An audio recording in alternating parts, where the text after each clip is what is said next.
torture de plus d'une vingtaine d'Ouest africains parce qu'ils avaient commis un seul crime, celui de dynamiser le Parlement de la CEDEAO, celui de donner corps à l'expression CEDEAO des peuples. Voilà le crime que nous avons commis. Et ce crime, on va continuer à le payer. La question est celle-ci. Est-ce que dans chaque pays où je vais aller, la CEDEAO, le Parlement, comme les chefs d'État, vont permettre que je sois bastonné, que je sois violenté jusqu'au sang parce que je veux rencontrer les citoyens? Voilà la question qu'il faut se poser. Parce que sinon, ils vont m'assassiner. Et leur objectif même, c'est de m'assassiner. Pour servir leurs intérêts et pour servir les intérêts de leurs maîtres français. Les Français disent que je fais partie d'un des plus grands ennemis de la France au Sénégal, en Afrique. Bon, je ne suis pas un ennemi de la France. Par contre, je revendique le fait que je suis un ennemi de la France-Afrique. Je suis un ennemi de l'impérialisme français. Parce qu'il y a une différence entre la France et la France-Afrique. Il y a une différence entre la France et l'impérialisme français. J'assume pleinement et je continuerai à me battre pour que la France-Afrique sorte définitivement du Sénégal, de l'Afrique de l'Ouest et de toute l'Afrique. Mais pas seulement l'impérialisme français, tous les autres impérialistes. Nous devons libérer l'Afrique. Nous nous battons, nous nous sommes battus pour un Sénégal souverain, juste et prospère. On est en train de dérouler. On va continuer la lutte pour une Afrique souveraine, unie, prospère, juste et démocratique. Donc ça, ce n'est pas négociable. Et ça sera au prix de notre vie, ça sera au prix de notre vie. Ce n'est pas négociable. Maintenant, qu'allez-vous faire, vous, chef d'État de la CEDEAO? Qu'allez-vous faire, vous, Parlement de la CEDEAO? Et aucune règle ne pourra m'empêcher de rencontrer les citoyens de la communauté. Et je vous interpelle aussi, vous, citoyens de la CEDEAO. Parce que ce que je fais, je pense le faire conformément au texte. Je pense le faire pour vous, citoyens de la CEDEAO, parce que je suis votre serviteur au Parlement de la CEDEAO.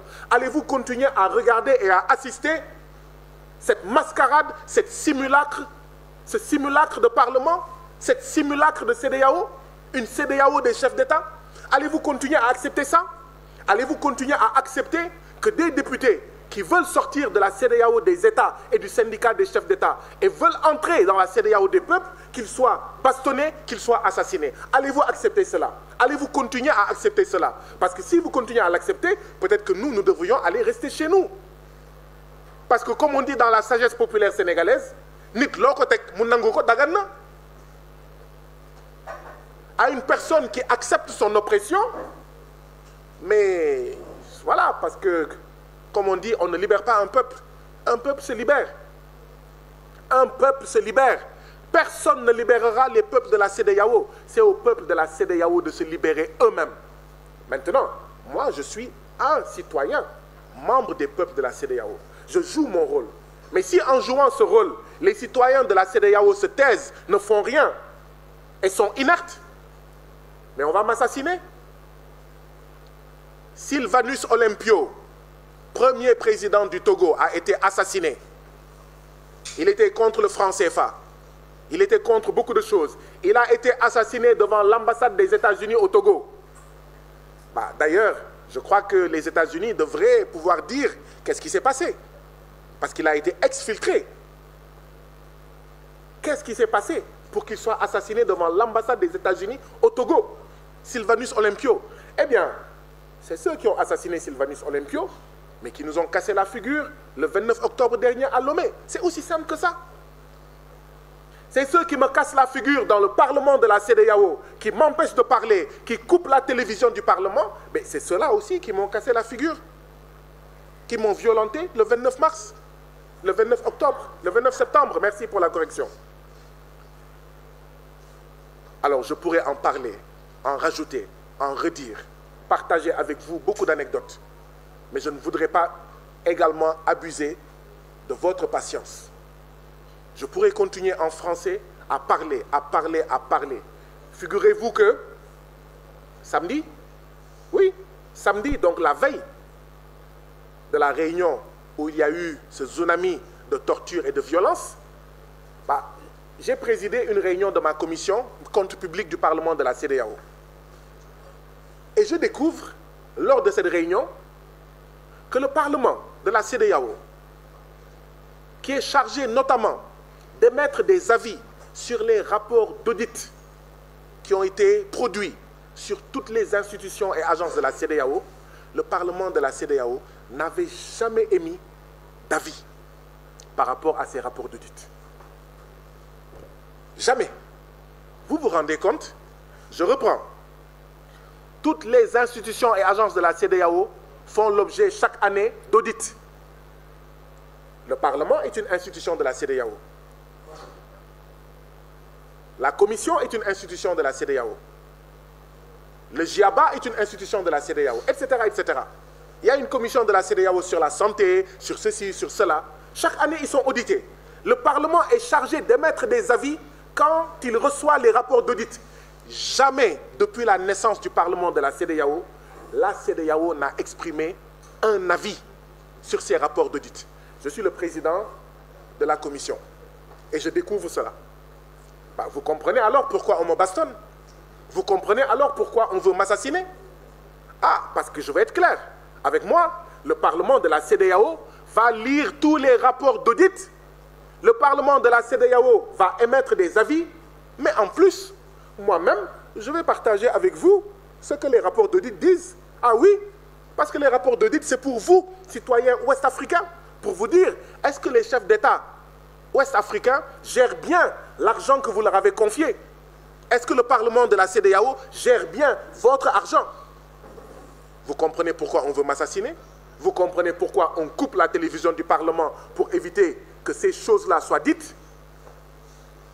Voilà ce qui se passe à la CEDEAO. C'est la lutte entre deux visions.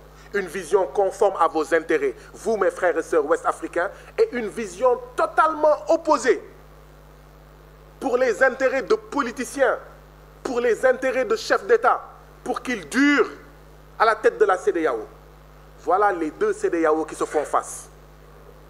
À vous de dire, quelle est la CEDEAO que vous préférez? Quelle est la CEDEAO que vous soutenez? Et je vous encourage, s'il y a des choses dans ma posture que vous trouvez ne pas être bonnes, que vous trouvez ne pas être fidèles à vos intérêts, n'hésitez pas à me le dire. Parce qu'un député, c'est ça. Il parle en votre nom et vous avez le droit de le gronder. Vous avez le droit de tirer les oreilles à un député. Bien sûr, vous avez le droit de lui tirer les oreilles pour lui dire, député de la CEDEAO, vous ne me représentez pas suffisamment, faites ceci, faites cela. Je crois qu'en français, j'en ai suffisamment dit. C'est bon? Maintenant?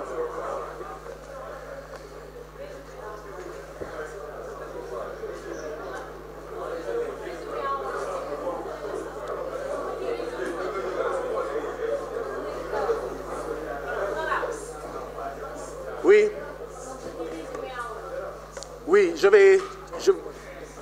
Oui, oui. Mais pourtant, vous auriez pu demander si on a acheté à manger pour qu'on reste là jusqu'à 16 h. Mais comme vous êtes pressé de rentrer, on va arrêter le déjeuner. On va arrêter le déjeuner, c'est pas grave. Non, en fait, je suis heureux de revoir certains visages.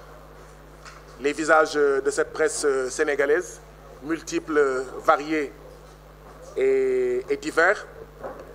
Visages que j'aurais pu ne pas revoir.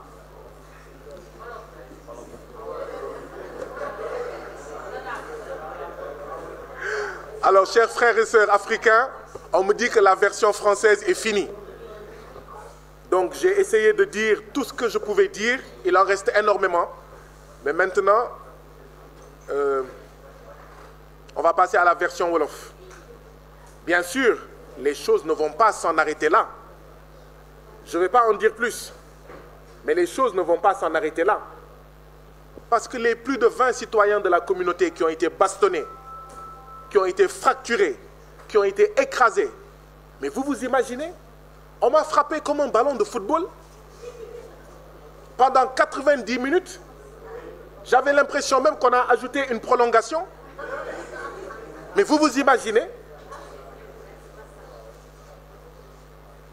Les autres ont été bastonnés. Donc vous vous imaginez bien que ça ne va pas s'en terminer là. Ça ne va pas s'en arrêter là. nous devons tous dire fortement, plus jamais ça. Ce qui s'est passé le 29 octobre à Lomé au Togo, cette violence planifiée, encouragée et protégée, plus jamais ça. Et pour dire plus jamais ça, nous n'allons pas nous arrêter à ça. La police togolaise n'a qu'à faire ce qu'elle veut, c'est pas grave. L'État togolais n'a qu'à faire ce qu'il veut, c'est pas grave. Mais le dernier mot revient toujours au peuple.